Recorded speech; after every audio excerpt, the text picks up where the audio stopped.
The VA loan assumption, I thought it was just veteran to veteran, but I guess it can be veteran to non-veteran, but they don't get their entitlement back. Right.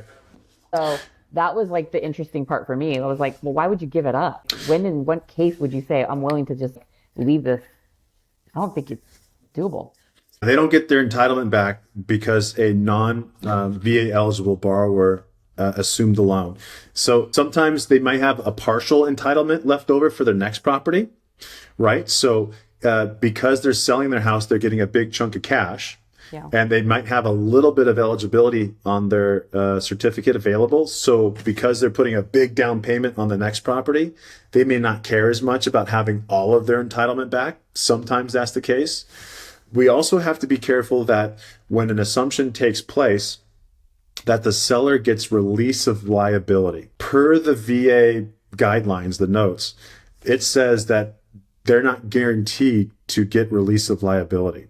So if they got a release of liability, great. I don't have to worry about what the buyer does. But if the seller cannot get release of liability, if that buyer makes a late fee, it goes onto our seller's credit report. I know that is kind of the scary part about it because we had looked into this when we were purchasing our house in Rhode Island. It was VA to VA, and I was like, "Oh, what's the difference?" I mean, these are all informational points I didn't know, and Yeah. it was like at that time the interest rates were about the same from Right. what the seller had and what we were getting, so we're like, it's not worth it. But um, it was that was like, I don't want their credit to be affected or any of that. I don't Right. want to be married to these people that I barely know, right? Right. So I think that was like the big thing. The other thing too is it does take a long time depending upon the servicer.